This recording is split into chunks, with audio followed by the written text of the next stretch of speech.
లాల్ దర్వాజా సింహవాహిని మహంకాళి అమ్మవారి బోనాల జాతర ఘనంగా జరుగుతోంది. మహిళలు పెద్ద ఎత్తున తరలివచ్చి అమ్మవారికి బోనాలు సమర్పిస్తున్నారు. ఈ సందర్భంగా ఎమ్మెల్సీ కవిత అమ్మను దర్శించుకుని బోనం సమర్పించారు. తెలంగాణ ఇంకా అభివృద్ధి చెందాలని, వర్షాలు కురవాలని అమ్మను కోరుకున్నట్టు కవిత చెప్పారు.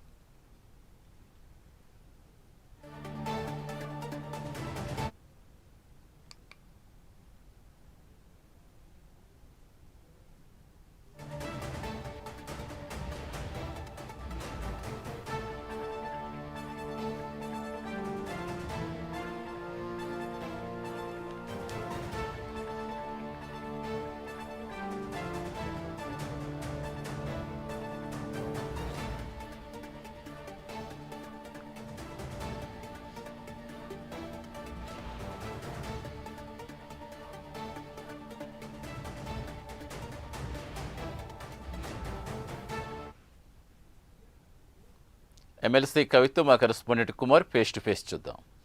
అందరికీ శనార్థులు అమ్మవారి దీవెన ఉండాలని చెప్పి కవితక్క మరి బోనం తీసుకొని వచ్చింది. అక్క ఎట్లా అనిపిస్తున్నది అక్క? అమ్మవారి దయ వల్ల తెలంగాణ ఖచ్చితంగా బాగుంటది. తెచ్చినటువంటి బోనంతో అందరు కూడా వర్షాలు పడాలని మనస్ఫూర్తి. అయితే అక్క ఈ మధ్య చూస్తున్నాము ఎన్నో ఆపదలు వస్తున్నాయి తెలంగాణ రాష్ట్రంలో. మరి ఇటువంటి సమయంలో అమ్మవారిని ఏమని మొక్కినావు అక్క? ఎప్పుడైనా ఒకటే మొక్కేది, తెలంగాణ ప్రజలందరూ బాగుండాలని. అప్పుడైనా ఇప్పుడైనా ఒకటే మొక్కేది. ఒక్క ముచ్చటక్క, తెలంగాణ ఉద్యమం అప్పుడు ఎట్లుండే బోనాల పండుగ, ఇప్పుడు ఎట్లా జరిగింది, ఎట్లా సంతోషపడుతున్నావు అక్క? అప్పుడు చూసినావు, ఇప్పుడు చూసినావు. ఉద్యమం అప్పుడు బాగుండే, ఇప్పుడు ఇంకా వైభవంగా ఉంది. మన రాష్ట్రం కాబట్టి ఇంకా పెద్ద ఎత్తున చేస్తున్నారు అందరూ. Thank you. జై తెలంగాణ. జై తెలంగాణ.